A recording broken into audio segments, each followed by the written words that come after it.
جی ہم شروع اس طرح کریں گے، ہم اس طرح اس دفعہ کریں گے کہ ترجمہ آپ لوگ کیا کریں گے، وضاحت جو ہے وہ میں کر دیا کروں گا انشاءاللہ، ٹھیک ہے؟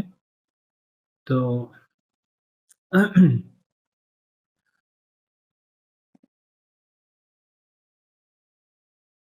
اعوذ باللہ من الشیطان الرجیم، بسم اللہ الرحمن الرحیم، قاسم تلک آیات الکتاب المبین۔ نہیں آپ لوگ بس ترجمہ پڑھتے رہیں گے تو ساتھ ساتھ میں وضاحت کرتا رہوں گا۔ چلیں میرے دل سے میں آپ بھی ساتھ شریک ہو جائیں، چلیں شروع کرتے ہیں۔ ابھی میں شروع کرتا ہوں، اس کی سیٹنگ بناتے ہیں کل سے انشاءاللہ۔ اعوذ باللہ من الشیطان الرجیم، بسم اللہ الرحمن الرحیم، قاسم تلک آیات الکتاب المبین۔ قاسم میم حروف مقطعات میں سے ہیں، اور حروف مقطعات جو ہیں یہ قرآن کریم کو معجزہ ثابت کرنے کے لیے ہیں، قرآن کریم کے اعجاز کے لیے ہیں۔ گویا کہ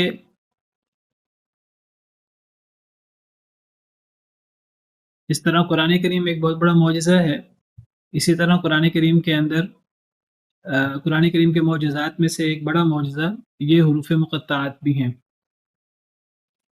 کیونکہ یہ حروف مقطعات قطع سے مقطعات، تو اس کا مطلب وہ حروف ہے جن کو کاٹ کاٹ کر الگ الگ کر کے پڑھا جاتا ہے۔ اس کو ہم طا، سین اور میم ہر حرف کو الگ الگ کر کے ہم پڑھ رہے ہیں۔ اگرچہ جو باقی الفاظ ہیں قرآن کریم کے وہ بھی انہی حروف مقطعات وہ بھی انہی حروف تہجی سے مل کر بنے ہیں، جس طرح طا، سین، میم یہ عربی حروف تہجی میں سے ہیں۔ اسی طرح یہ جو اگلے کلمات ہیں تلک آیات الکتاب المبین اور یہ ساری آیات یہ بھی انہی حروف تہجی سے مل کر بنی ہیں، تا، لام، کاف، حمزہ، الف، یا، تا وغیرہ۔ لیکن باقی کلمات کو ہم ملا کر پڑھتے ہیں۔ اس کو ہم یہ جو اگلا لفظ ہے تل کا، اس کو ہم ملا کر پڑھ رہے ہیں، تا کو لام سے ملا دیا، کاف کو زبر زیر پیش کی صورت میں پڑھ دیا۔ لیکن یہ جو یہ حروف ہیں قاسم، میم، ان کو ہم اس طرح ایک دوسرے سے ملا کر نہیں پڑھتے کہ ہم ان کو تسم پڑھ لیں یا تسمہ پڑھ لیں یا تسیمہ پڑھ لیں۔ ہم ان پہ اس طرح کر کے زبر زیر پیش لگا کر اعراب کے ساتھ ہم ان کو ایک دوسرے سے جوڑ کر نہیں پڑھتے، ان کو ہم کاٹ کاٹ کر چونکہ پورا پورا پڑھتے ہیں تو اس کاٹ کاٹ کر پورا پورا پڑھنے کو حروف مقطعات پورا پورا پڑھنے کی بنا پر انہیں حروف مقطعات کہا جاتا ہے، یعنی یہ حروف ہیں جن کو ہم کاٹ کاٹ کر پڑھ رہے ہیں۔ تو یہ بھی ایک چیلنج ہے بہت بڑا، جس طرح قرآن کریم کی فصاحت و بلاغت ایک چیلنج عرب لوگوں کے لیے کہ آپ لوگ عربی زبان کے اتنے ماہر ہیں تو آپ اس قرآن جیسی ایک صورت بنا کے لے آئیں۔ قرآن کریم کی ایک صورت کم از کم 3 آیات کی ہے، 1.5 لائن کی، تو اگر یہ قرآن کریم انسان بنا سکتے ہیں تو آپ پہلے اللہ تعالیٰ نے قرآن کریم کا چیلنج کیا، پھر اللہ تعالیٰ نے 10 صورتوں کا چیلنج کیا، پھر اللہ تعالیٰ نے ایک صورت کا چیلنج کیا۔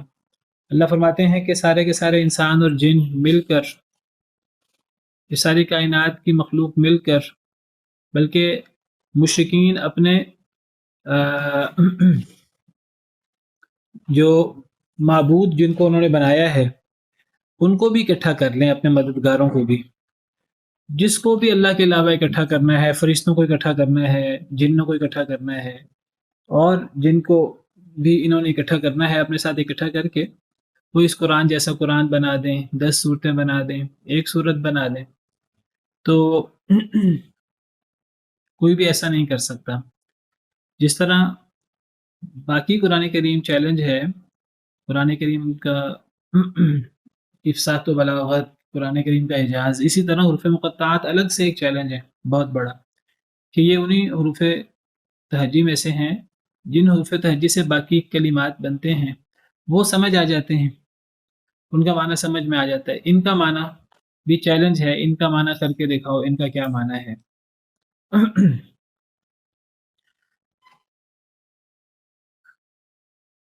اسی لیے ان حروف مقطعات کے بعد عام طور پر قرآن کا یا کتاب کا یا وحی کا ذکر ہوتا ہے، جس طرح یہاں ذکر ہے تلک آیات الکتاب المبین۔ جہاں بھی آپ دیکھیں حروف مقطعات ہیں، اس کے بعد کتاب کی عظمت، کتاب کے اللہ کی طرف سے ہونے کا اشارہ، اس کتاب میں کوئی شک نہیں ہے، اللہ نے کتاب نازل کی ہے اس قسم کی، یا یہ کتاب مبین کی آیات ہیں، یہ کتاب حکیم کی آیات ہیں، اس قسم کی آیت ہوتی ہے حروف مقطعات کے بعد۔ جیسے سورہ بقرہ میں الف لام میم ذالک الکتاب لا ریب فیہ، سورہ آل عمران میں الف لام میم اللہ لا الہ الا هو الحی القیوم نزل علیک الکتاب بالحق، سورہ آل عمران میں اللہ تعالیٰ حق کے ساتھ کتاب کو نازل کرنے کا ذکر فرما رہے ہیں۔ سورہ اعراف میں الف لام میم صاد کتاب انزل الیک، الف لام را تلک آیات الکتاب الحکیم سورہ یونس میں۔ اسی طرح یہاں قاسیم میم تلک آیات الکتاب المبین، تو آپ دیکھیں گے ان حروف مقطعات کے بعد کتاب کا ذکر ہے، قرآن کا ذکر ہے، وحی کا ذکر ہے، اللہ کی طرف سے نازل ہونے کا ذکر ہے۔ تو اللہ تعالیٰ فرماتے ہیں تلک آیات الکتاب المبین، یہ آیتیں ہیں اس کتاب کی جو بہت واضح کر دینے والی ہے۔ تو ہر چیز کو واضح کر دینے والی کتاب کی آیات ہیں، یعنی ہم جو آیات پڑھ رہے ہیں تو ان آیات کو، ان باتوں کو عام باتیں نہ لی جائیں، عام لوگوں کی باتیں، عام انسانوں کی باتیں،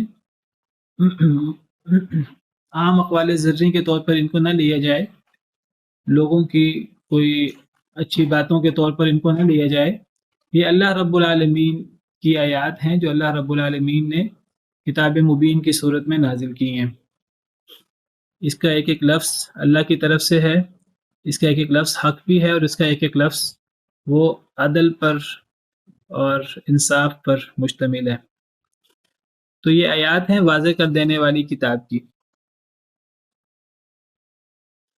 تو قرآن کریم ہر چیز کو واضح کر دیتا ہے، کیونکہ قرآن کریم کا ایک نام، ایک بڑی صفت فرقان بھی ہے، حق اور باطل میں فرق کر دیتا ہے، ہر چیز کو واضح کر دیتا ہے، کوئی اختلاف ہو اس اختلاف کو ختم کر دیتا ہے۔ مسلمانوں کا اہل کتاب کا اختلاف ہے تو قرآن کریم بتائے گا ہمیں کہ صحیح کیا ہے، باطل کیا ہے، اور ہمیں کس کے پیچھے چلنا ہے۔ توحید و شرک کا اختلاف ہے، مسلمانوں کا مشرکین کا اختلاف ہے، مسلمانوں اور کفار کا اختلاف ہے، تو قرآن یہ فیصلہ کرے گا کہ صحیح کیا ہے، غلط کیا ہے، حق کیا ہے، باطل کیا ہے۔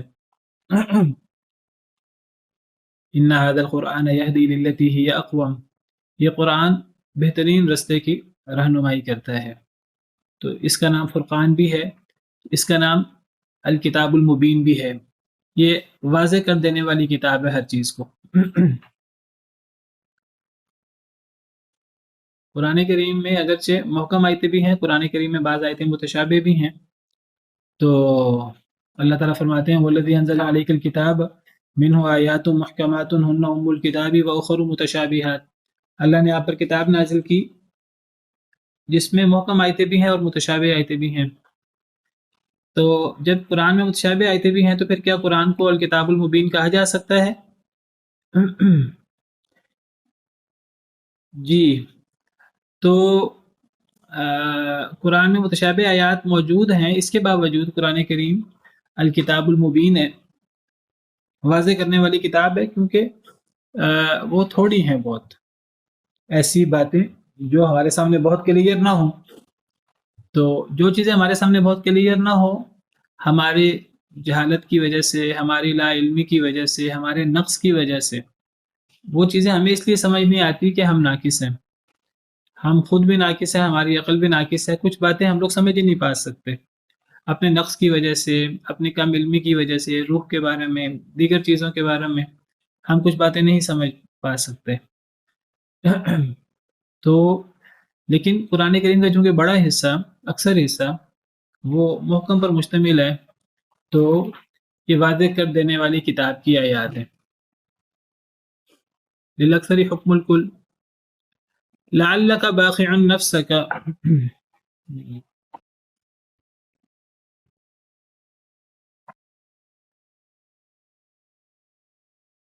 چند لوگوں کا خیال ہے کہ ان کے معنی عرب لوگوں کو معلوم تھے. اصل میں ان کے معنی عرب لوگوں کو معلوم تھے. اگر ان کے معنی عرب لوگوں کو معلوم ہوں تو وہ پھر معنی آگے پھر نقل ہونے چاہیے نا، تو وہ احادیث مبارکہ میں موجود ہونے چاہیے. اگر یہ کہا جائے کہ ان کے معنی معلوم تھے صحابہ کرام کو، لہٰذا اگر ان کے معنی معلوم ہوتے تو پھر وہ صحابہ کرام نے جس طرح قرآن کریم کی باقی آیات کی وضاحت نبی کریم صلی اللہ علیہ وسلم سے پوچھی، آپ سے سیکھی اور آگے تابعین کو سکھائی، اسی طرح پھر صحابہ کرام ان حروف کے معنی بھی وہ آگے سکھاتے تابعین کو. تو بعض لوگوں نے کوشش کی خیال آرائی کرنے کی، لیکن وہ اس کا تعلق خیال آرائی تک ہی ہے. خیال آرائی اور وہ ظن و تخمین ہی ہے، کوئی ایسی یقینی چیز نہیں ہے. تو بلکہ بچنا چاہیے، خیال آرائی کرنے سے بھی بچنا چاہیے. لعلک باخع نفسک الا یکونوا مؤمنین، شاید کہ آپ باخع ہلاک کرنے والے ہوں، نفسک اپنے نفس کو، اپنے آپ کو، الا یکونوا مؤمنین، اللہ یہ ان اور لا ہے، دو کلمے ہیں، یہ کہ نہ یکونوا وہ ہوتے مؤمنین مؤمن. نبی کریم صلی اللہ علیہ وسلم کتنے مشتاق تھے اور کتنے حریص تھے لوگوں کی اصلاح پر، اپنے دشمنوں، اپنے مخالفین کی اصلاح پر. وہ مخالفین جو نبی کریم صلی اللہ علیہ وسلم کو ہر قسم کی تکلیف دیتے، زبان سے، اپنے ہاتھوں سے، جو بھی بن پڑتا ان سے کرتے نبی کریم صلی اللہ علیہ وسلم کے بارے میں. لیکن نبی کریم صلی اللہ علیہ وسلم کی شدید خواہش تھی کہ کاش کہ وہ ایمان لے آئیں، کاش کہ وہ اللہ کے عذاب سے بچ جائیں. تو آپ اس کے لیے اتنی کوشش کرتے، اتنی محنت کرتے کہ آپ ہلکان ہو جاتے، آپ پریشان ہو جاتے. تو اللہ نے آپ کو تنبیہ فرمائی کہ ان کے پیچھے اتنا ہلکان ہونے کی ضرورت نہیں ہے، آپ کا کام پہنچا دینا ہے. اگر آپ نے پہنچا دیا تو آپ نے اپنی ذمہ داری ادا کر دی. اب اگر کوئی نہیں مان رہا تو یہ اس کا درد سر ہے. اللہ نے قرآن نازل کرنا تھا، اللہ نے ہدایت نازل کرنی تھی، اللہ نے نبی کریم صلی اللہ علیہ وسلم کے ذریعے نازل کی. اللہ نے نبی کریم صلی اللہ علیہ وسلم کو حکم دیا کہ آپ امت تک پہنچا دیں، آپ سمجھا دیں. آپ نے پہنچایا، آپ نے سمجھایا، آپ نے پہنچانے کا، سمجھانے کا حق ادا کیا. اگر کوئی نہ مانے تو اب اس کے پیچھے پڑ کر بہت زیادہ کوشش کی جائے، اتنی کوشش کی جائے کہ مشکل ہو جائے، تو اس سے منع فرمایا ہے، اس پہ تنبیہ کی ہے. لعلک باخع نفسک، شاید کہ آپ ہلاک کر دیں اپنے آپ کو، اللہ یکونوا مؤمنین، یہ کہ وہ کیوں نہیں ہو رہے ایمان لانے والے. جی اگر کوئی کافر کو صحیح طریقے سے سمجھا دے، اگر کافی ماننے تو پھر ہم بدعا کر سکتے ہیں. بد دعا کر سکتے ہیں. کیا بد دعا؟ اللہ اگر ہم نے کافی کو ہر طرح سے سمجھا لیا تو ہم دعا کرتے ہیں اللہ تعالیٰ ان کو ہدایت دے، جس طرح نبی صلی اللہ علیہ وسلم دعا کرتے تھے اللہم اہد قومی فانہم لا یعلمون. ہم ان کے لیے دعا کر دیں اللہ انہیں ہدایت دے. وہ باوجود نہیں ہم اس وقت جو دیتے ہیں جو ستنگا ہم نے ہر طرف سے جی جی جی جی جی جی تو شاید آپ اپنے آپ کو ہلا کر ڈالیں کہ وہ ایمان کیوں نہیں لا رہے. تو گویا کہ نبی کریم صلی اللہ علیہ وسلم کی طرف سے دعوت پہنچانے میں محنت کرنے میں کوئی کمی نہیں تھی. آپ نے محنت کرنے کا دعوت پہنچانے کا اخلاص کے ساتھ آپ نے حق ادا کیا تو اس سے زیادہ آپ کو ہلکان ہونے کی ضرورت بھی نہیں ہے. اللہ کی طرف سے تنبیہ ہے. تو ایک طرف تو اللہ کی طرف سے تنبیہ ہے نبی کریم صلی اللہ علیہ وسلم کے لیے کہ دوسری طرف ان آیات میں کفار کے لیے کتنی بڑی دھمکی ہے تو ان میں پوشیدہ ہے. کیا مطلب ہے کہ آپ تو دعوت پہنچا رہے ہیں, آپ اللہ کا پیغام پہنچا رہے ہیں جس کا فائدہ کفار کو ہی ہے. آپ چاہتے ہیں کاش کہ یہ کافر لوگ, نہ ماننے والے لوگ, غفلت میں پڑے لوگ اللہ کے عذاب سے بچ جائیں. جس طرح نبی صلی اللہ علیہ وسلم نے فرمایا کہ میری اور تمہاری مثال ایسے ہے, میں ذکر کر رہا تھا کہ جس طرح یہاں نبی کریم صلی اللہ علیہ وسلم کے لیے تنبیہ ہے کہ آپ اپنے آپ کو زیادہ ہلکان نہ کریں, اپنے آپ کو زیادہ پریشان نہ کریں کہ کفار ایمان کیوں نہیں لا رہے. تو جہاں نبی صلی اللہ علیہ وسلم کو تنبیہ ہے وہاں کفار کے لیے ایک بہت بڑی دھمکی ہے ان آیات کے اندر کہ نبی کریم صلی اللہ علیہ وسلم کا کام پہنچا دینا ہے اور آپ نے پہنچانے کا حق ادا کیا ہے, بلکہ آپ تو ہلکان ہوئے ہیں. اللہ تعالیٰ آپ کو منع کر رہے ہیں کہ آپ اتنی محنت نہ کریں, اتنا ان کے پیچھے نہ پڑیں کہ آپ اپنے آپ کو ہلا کے کر ڈالیں. آپ نے اپنا کام پورا کر دیا ہے, اب اگر یہ ایمان نہیں لائیں گے تو اس کا نقصان سراسر ان کو ہے.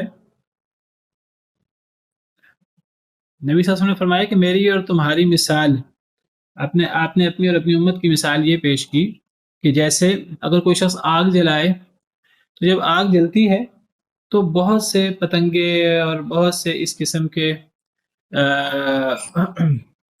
کیڑے مکوڑے وہ آتے ہیں اڑتے اڑتے اور وہ آگ کے پاس آ کر آگ میں گرتے جاتے ہیں.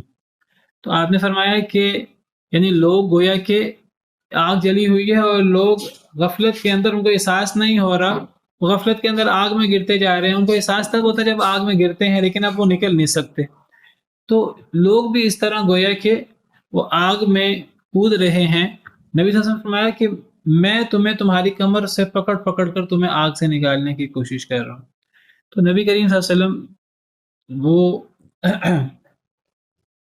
اخلاص کے ساتھ رہنمائی کرنے کی کوشش کرتے تھے, لوگوں کو اللہ کے غضب سے, اللہ کے عذاب سے بچانے کی کوشش کرتے, لیکن لوگ ایمان نہ لاتے. تو اللہ تعالیٰ نے منع فرما دیا کہ آپ بہت زیادہ ہلکان نہ ہو اس میں, یہ ان کی ذمہ داری ہے. اگر یہ نہیں مانتے تو یہ خود ذمہ دار ہیں. اس لیے اگلی آیت میں اللہ فرماتے ہیں ان نشأ ننزل علیہم من السماء آیۃ فظلت اعناقهم لها خاضعین, اگر ہم چاہیں تو ہم نازل کر دیں ان کے اوپر من السماء آسمان سے آیتن کوئی نشانی, فظلت اعناقهم لها خاضعین پس ہو جائیں اعناقهم ان کی گردنیں لها اس نشانی کے لیے خاضعین جھکنے والی. اللہ کہتے ہیں کہ زبردستی ایمان قبول نہیں کروانا اللہ تعالیٰ نے. اللہ یہ نہیں چاہتے کہ زبردستی کی جائے اور پریشرائز کیا جائے لوگوں کو. زبردستی کا ایمان وہ اللہ کے ہاں قابل قبول بھی نہیں ہے. تو اتنا پیچھے پڑنا وہ صحیح نہیں ہے. اگر یہ لوگ نہیں مانتے تو نہ مانیں, یہ خود پھر ذمہ دار ہوں گے. جس طرح اللہ تعالیٰ سورہ غاشیہ میں فرماتے ہیں فذکر انما انت مذکر, آپ انہیں نصیحت کریں, آپ کا کام تو نصیحت کرنا ہے. لست علیہم بمسیطر, آپ ان کے اوپر دروغہ نہیں ہیں, زبردستی کرنے والے نہیں ہیں. الا من تولی وکفر, ایک طرف آپ کو بہت زیادہ پیچھے پڑنے سے منع کیا اور دوسری طرف دھمکی ہے کفار کے لیے, ہاں جو نہیں مانے گا, کفر کرے گا, منہ موڑے گا, فیعذبہ اللہ العذاب الاکبر, تو اللہ تعالیٰ پھر اسے بہت بڑا عذاب دیں گے. اعملوا ما شئتم انہ بما تعملون بصیر. سورہ حامیم سجدہ میں اللہ فرماتے ہیں کہ تم نے جو عمل کرنا کر لو، حق بھی واضح ہے، باطل بھی واضح ہے، تم نے جو کرنا ہے کر لو، بس یہ یاد رکھو کہ اللہ تمہارے ہر عمل سے بخوبی واقف ہے۔ انہ بما تعملون بصیر، جو تم عمل کرتے ہو اللہ اس کو بہت اچھے طریقے سے دیکھ رہا ہے۔ نبی کا کام، دعوت دینے والے کا کام پہنچا دینا ہے اخلاص کے ساتھ، محنت کے ساتھ، کوشش کے ساتھ، لیکن اتنا وہ پیچھے پڑ جائے تو اس کو بھی تنبیہ کر دی کہ وہ ہلکانی ہو جائے، اور آگے جو نہیں مانے گا پھر وہ اپنا ذمہ دار خود ہے، پھر ہمیشہ ہمیش کے لیے اپنی دنیا آخرت تباہ کرے گا، تو وہ پھر کر لے۔ اللہ فرماتے ہیں کہ اگر اس طرح بہت زیادہ پیچھے پڑ کر کسی کو ہدایت دینا مقصود ہوتا، زبردستی پیچھے پڑ کر، تو پھر اللہ فرماتے ہیں ہم آسمان سے کوئی ایسی نشانی ہی اتار دیتے کہ ان کو ایمان لانا پڑتا۔ اگر ہم چاہتے تو ہم آسمان سے ایسی نشانی اتار دیتے، فضلت ہو جاتی، یہ فضلت غا سے ہے، تو غا، ظلت، ظلہ سے غلت، یہ صاد غاد سے نہیں ہے، غاد، اگر غاد سے ہو تو پھر کیا مطلب ہوتا ہے؟ غلط کا گمراہ ہو جانا، گمراہی، یہ وہ گمراہی والا غلہ نہیں ہے، یہ طاغا والا غلہ ہے جس کا مطلب ہونا ہوتا ہے۔ تو فضلت آگے چونکہ آناق آ رہا ہے جمع گردنیں، تو ہو جاتی گردنیں لہا اس کے لیے، لہا کی ضمیر لوٹ رہی ہے آیتن کی طرف، اس نشانی کے لیے، خاضعین جھکنے والی۔ اللہ کہتے ہیں اگر آپ اتنا پیچھے پڑ کے، اگر پیچھے پڑ جائیں ان کے، اگر اس طرح کر کے ایمان کی بات ہوتی تو پھر اللہ تعالیٰ ہی آسمان سے کوئی ایسی نشانی اتار دیتے کہ ان کو ماننا پڑتا۔ اللہ تعالیٰ ہی آسمان کو ان کے اوپر گرانا شروع کر دیں، اللہ کے مانتے ہو کہ نہیں مانتے، اگر نہیں مانو گے تو آسمان گر پڑے گا، لوگوں کو ماننا پڑے گا، کوئی اور اس قسم کا۔ تو اصل میں زبردستی ایمان دلوانا مقصود ہی نہیں ہے۔ اگر زبردستی اللہ نے ایمان دلوانا ہوتا تو پھر اللہ تعالیٰ انسانوں کو اور جنوں کو پیدا ہی نہ کرتے، پھر تو فرشتے اور دیگر مخلوقات وہ تو توم و کرہن اللہ کی عبادت کر رہی ہیں، اور وہ اپنے اختیار سے اللہ کی عبادت نہیں کر رہی۔ اگر انسانوں اور جنوں کو بھی اسی طرح ہی زبردستی ایمان قبول کروانا ہوتا تو پھر انسانوں اور جنوں کو الگ سے پیدا کرنے کی ضرورت ہی نہ ہوتی۔ پھر اللہ تعالیٰ نے فرشتوں کے سامنے اللہ نے یہ بات کیوں رکھی، میں زمین میں خلیفہ بنانے والا ہوں، ایک دوسرے کے پیچھے آنے والا۔ فرشتوں نے کہا جہاں تک عبادت کی بات ہے تو عبادت تو ہم بڑی کرتے ہیں، وہ ساتھ گناہ بھی کرے گا۔ اللہ نے کہا میں زیادہ جانتا ہوں، تم نہیں جانتے۔ اللہ نے ایسی مخلوق پیدا کرنی تھی کہ جو اختیار کے ساتھ اللہ کی بات مانے، جس پر اختیار ہو کہ وہ نہیں اللہ کی بات ماننا چاہتی تو نہ مانے، اپنی مرضی سے اللہ کی بات مانے، توم و کرہن اللہ کی بات نہ مانے۔ اگر توم و کرہن منوانا ہوتا تو اللہ کہتے ہیں ہم کوئی ایسی نشانی اتار دیتے، ان کو ماننا پڑتا، ان کی گردنیں اپنے آپ جھک جاتی۔ تو زبردستی کا اسلام وہ قبول ہوتا بھی نہیں ہے، اور کسی کے پیچھے اتنا پیچھے پڑ جانا یہ بھی ایک لحاظ سے زبردستی کی چیز ہے۔ تو منع فرما دی گیا، تنبیہ فرما دی کہ اپنے آپ کو ہلکان نہ کریں۔ جی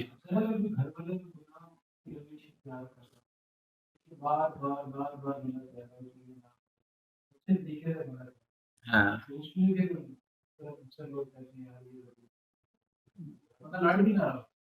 نہیں زبردستی نہیں ہے۔ دیکھیے ایک ہے دعوت دیتے رہنا، اور ایک ہے یہاں دعوت دینے سے مسلسل منع نہیں کیا۔ وہ تو قرآن کہتا ہے فذکر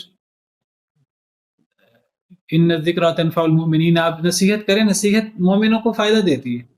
آخر کار ایک بندہ اگر وہ نتیجے کے اعتبار سے مومن ہے، اسے کسی نہ کسی وقت نصیحت فائدہ دے دے گی۔ پھر اللہ یہ بھی فرماتے ہیں فذکر ان نفعت الذکریٰ، نصیحت کریں اگر نصیحت فائدہ دے۔ انسان کو نصیحت کرتے وقت دیکھنا چاہیے کہ حالات کیسے ہیں، حکمت بصیرت کے ساتھ دعوت دینی چاہیے، موقع تلاش کرنے چاہیے۔ جیسے نبی کریم صلی اللہ علیہ وسلم نے، حضرت حمزہ ایک موقع پر جو ہے وہ ایک ایسے جوش میں تھے تو نبی صلی اللہ علیہ وسلم نے اسے فائدہ اٹھایا۔ ابو جہل نے نبی صلی اللہ علیہ وسلم کو کوئی تکلیف دی تھی تو حضرت حمزہ کہنے لگے کہ مجھے آپ بتائیے، میں جو ہے وہ سب کچھ کرنے پر تیار ہوں، آپ نے فرمایا مجھے خوش کرنا چاہتے ہیں۔ تو اب حضرت حمزہ کہنے لگے ہاں آپ کی خوشی کے لیے تو کہا، مجھے تو خوشی ہے کہ آپ ایمان لیں۔ تو یعنی نصیحت کرنی ہے، اور نصیحت کرنے کے موقع تلاش کرنے ہیں، اور نصیحت کرنے سے رکنا بھی نہیں ہے، بار بار نصیحت کرنی ہے۔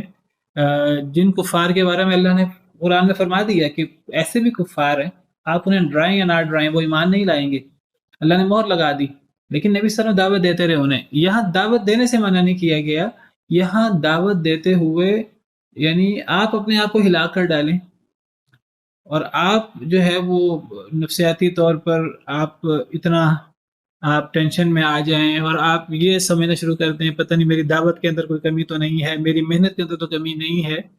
ان چیزوں سے منع کیا گیا، اتنا ہلکان کرنے کی ضرورت نہیں ہے.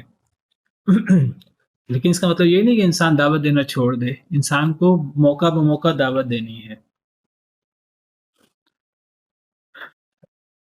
باقی یہ ہے کہ زبردستی تو کوئی نہیں کر سکتا، تو اللہ کہتے ہیں زبردستی کرنی ہوتی ہے تو ہم کوئی نشانی اتار دیتے ہیں، ان کو ایمان لانا پڑتا.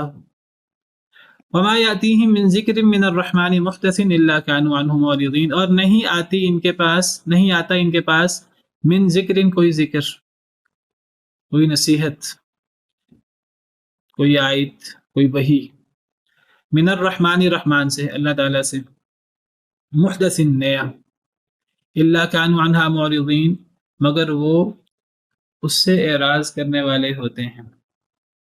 اللہ تعالیٰ فرما رہے ہیں دیکھو یہ ساری باتیں ان کے فائدے کی ہیں، اس پہ ان کفار کا فائدہ ہے، اللہ کا کوئی فائدہ نہیں ہے، نبی صلی اللہ علیہ وسلم کا ذاتی فائدہ کوئی نہیں ہے. تو فائدہ ان لوگوں کا ہے، لیکن ان کے پاس اللہ کی طرف سے، رحمان کی طرف سے کوئی بھی جب ذکر اترتا ہے، کوئی بھی آیت اترتی ہے، بہت بڑا احسان ہے اللہ تعالیٰ کا، اللہ وحی اتارے ہیں، وحی سے بڑھ کر اللہ کا انعام کوئی نہیں ہے، تو اللہ کا بہت بڑا رحم ہے. تو رحمان کی طرف سے کوئی بھی نیا ذکر ان کے پاس آتا ہے تو دیکھو کہ وہ ذکر ان کے لیے کتنا فائدہ مند ہے، لیکن یہ لوگ اس سے کس طرح منہ موڑے ہوئے ہیں، کس طرح بے پرواہی اختیار کیے ہوئے ہیں. وہ ذکر، وہ بات جو انہیں دنیا اور آخرت میں فائدہ دے. فقد كذبوا فسيأتيهم انباء ما كانوا به يستهزئون، پس تحقیق انہوں نے جھٹلایا، فسيأتيهم، پس ان قریب آئیں گی ان کے پاس، انباء خبریں، ما كانوا به يستهزئون، جو وہ ساتھ اس کے استہزاء کرتے تھے، مذاق اڑاتے تھے. یعنی اللہ تعالیٰ نے نبی کریم صلی اللہ علیہ وسلم کو تو تنبیہ کی کہ آپ ان کے پیچھے بہت زیادہ نہ پڑیں، آپ اپنے آپ کو ہلکان نہ کریں. تو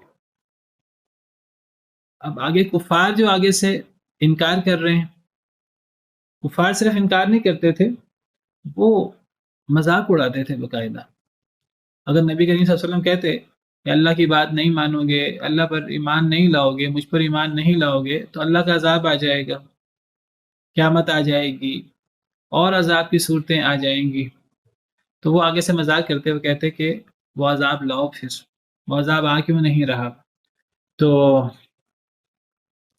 اللہ تعالیٰ فرماتے ہیں بس تحقیق انہوں نے جھٹلایا، فسیاتیہم انباء ما كانوا به یستہزئون، بس ان قریب آئیں گی ان کے پاس خبریں جو وہ جس کا مذاق اڑاتے تھے، اس کی خبریں ان کے پاس آئیں گی. کیا مطلب؟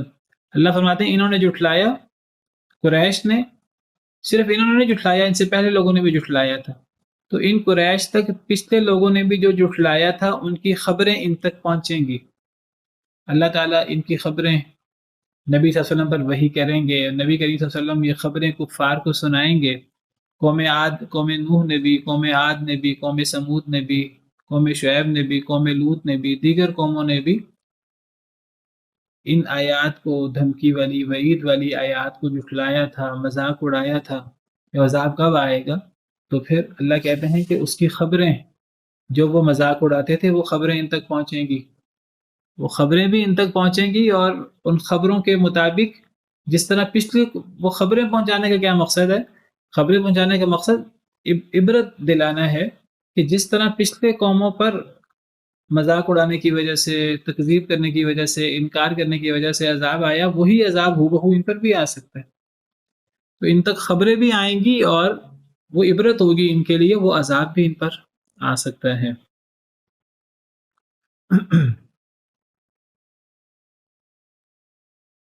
یہ آیات تو قریش کے لیے ہیں جنہوں نے تکذیب کی پہلو پہل.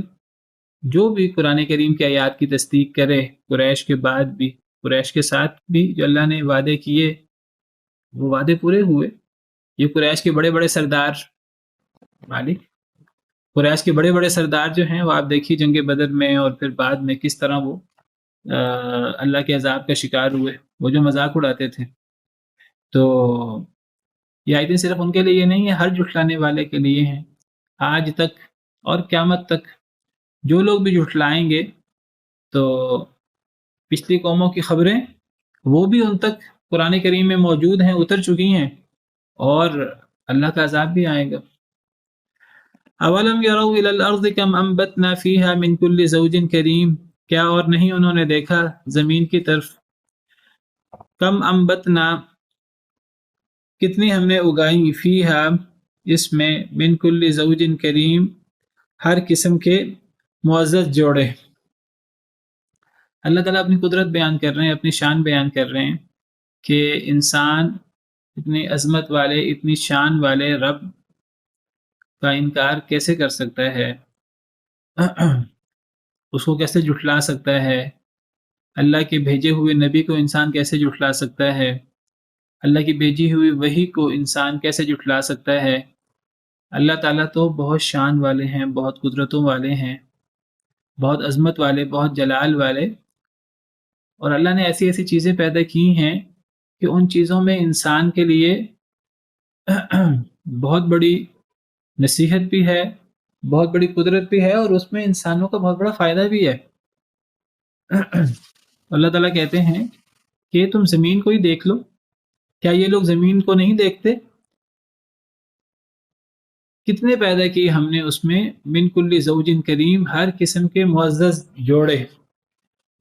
زمین اور معزز جوڑے تو زمین کی نباتات، زمین کے اندر پھل فروٹ وغیرہ، اور اسی طرح سبزیاں اور دیگر چیزیں. تو یہ اللہ کی کتنی بڑی قدرت ہے. تو اللہ تعالیٰ اپنی عظمت اور اپنی قدرت کی طرف بھی اشارہ کر رہے ہیں، اور یہ پھل سبزیاں اور یہ دانے اناج وغیرہ یہ انسان کے لیے اللہ کی کتنی بڑی رحمت ہے، کتنا بڑا انعام ہے انسان کے لیے. اگر یہ نہ ہو تو انسان بھوکا مر جائے. یہ اس دور کی بات ہے جب ابھی یہ صنعتی دور شروع نہیں ہوا تھا، جب ابھی یعنی زراعت بنیاد تھی ہر چیز کی. اگرچہ آج صنعتی دور ہے، لیکن کہا جاتا ہے کہ آج بھی معیشت کی بنیادی ریڑھ کی ہڈی زراعت ہوتی ہے، اور زراعت کے اندر یعنی اس میں کمی کر کے، کوتاہی کر کے انسان جو ہے وہ بڑا نقصان اٹھاتا ہے. تو زراعت کی ہمیشہ ہی بہت اہمیت ہے، پرانے دور میں بھی بہت زیادہ اہمیت تھی، اور آج کے دور میں بھی بہت زیادہ اہمیت ہے. جب تک زراعت، ہم زرعی ملک ہیں، جب تک زراعت کو اور ان چیزوں کو فروغ نہیں دیا جائے گا تب تک اللہ کے حکم کے مطابق، تب تک جو ہے وہ اس طرح کر کے معیشت کو سنبھالنا مشکل ہے. تو بہرحال اللہ تعالیٰ اپنی عظیم قدرت کی طرف اشارہ فرما رہے ہیں، اپنے عظیم انعام کی طرف اشارہ فرما رہے ہیں کہ اللہ کی بڑی بڑی قدرتیں اور اللہ کے بڑے بڑے انعامات دیکھیں، اللہ نے کیسے کیسے معزز قسم کے جوڑے پیدا کیے. ان فی ذلک لآیہ، بے شک اس میں البتہ نشانی ہے بہت بڑی. وما کان اکثرهم مؤمنین، اور نہیں ہے ان میں سے اکثر مؤمن. اصل میں اگر انسان غور کرے تو اللہ تعالیٰ جو ہے توجہ دلاتے ہیں اللہ کی ایک ایک مخلوق میں، ایک ایک انعام میں ہمارے لیے سوچنے سمجھنے کے بہت موقع ہیں. انسان غور کرے کہ کیسے زمین کے اندر انسان بیج بوتا ہے، اور پھر کیسے جو ہے وہ مٹی بھی ایک جیسی ہے، پانی بھی ایک جیسا ہے، لیکن آپ دیکھیں کہ کیسے رنگا رنگ کے پھل اور سبزیاں مختلف ذائقوں والے پیدا ہوتے ہیں. تو پانی کا ذائقہ بھی بہت زیادہ فرق نہیں ہے، زمین بھی بہت زیادہ فرق نہیں ہے، لیکن قسم قسم کے پھل اور سبزیاں وغیرہ پیدا ہوتی ہیں. اللہ کی بہت بڑی قدرت ہے، اللہ کی بہت بڑی قدرت ہے. وما کان اکثرهم مؤمنین، اس کے باوجود اکثر لوگ ایمان نہیں لاتے، اکثر لوگ غور نہیں کرتے. اس لیے ایمان نہیں لاتے کہ وہ غور کرنا ہی نہیں چاہتے، وہ ایمان لانا ہی نہیں چاہتے. جو ایمان لانا چاہے تو اس کے لیے تو وفی کل شیء لہ آیۃ تدل علی انہ واحد، ہر شے میں بہت بڑی نشانی ہے جو اللہ کی، صرف اللہ کی عظمت اور اللہ کی الوہیت ربوبیت پر دلالت نہیں ہے، بلکہ وہ اللہ کی توحید پر دلالت کرتی ہے. وفی کل شیء لہ آیۃ تدل علی انہ واحد. انسان غور کرے تو ایک ایک نشانی نہ صرف اللہ کی ربوبیت اللہ کی الوہیت کی دلیل ہے، بلکہ وہ اللہ کی توحید ربوبیت اور الوہیت میں توحید کی بھی دلیل ہے. وَإِنَّ رَبَّكَ لَهُوَ الْعَزِيزُ الرَّحِيمُ، اور بے شک آپ کا رب البتہ وہ بہت ہی غالب بہت ہی رحم کرنے والے. اللہ تعالیٰ فرما رہے ہیں اپنے بارے میں کہ اللہ تعالیٰ بہت ہی غالب ہیں، یعنی جو اللہ کی نافرمانی کرے تو وہ اللہ کو ہرا نہیں سکتا. اگر اللہ تعالیٰ کا عذاب آ جائے، جو اللہ نے جس کی دھمکی دی ہے، اور اللہ کی وہ دھمکی صرف دھمکی نہیں ہے، عذاب آتا ہے، جب اللہ کا عذاب آ جائے تو کوئی اس کا سامنا نہیں کر سکتا کسی بھی صورت میں. کوئی اس عذاب کو ٹال نہیں سکتا، کوئی اس عذاب سے بچ کر بھاگ نہیں سکتا. لیکن اللہ جتنے عزیز اور جتنے غالب اور جتنے طاقتور ہیں، اللہ اتنے رحیم بھی ہیں. یہ عجیب طریقے سے یہاں اللہ تعالیٰ کی دو عظیم صفات کو اکٹھا کیا گیا ہے، ایک اللہ کا عزیز ہونا، غالب ہونا، طاقتور ہونا، اور دوسرا رحیم ہونا. کہ اللہ کی طرف بہت طاقتور بھی ہیں، بہت غالب بھی ہیں، اور دوسری طرف اتنے بڑے رحم کرنے والے بھی ہیں.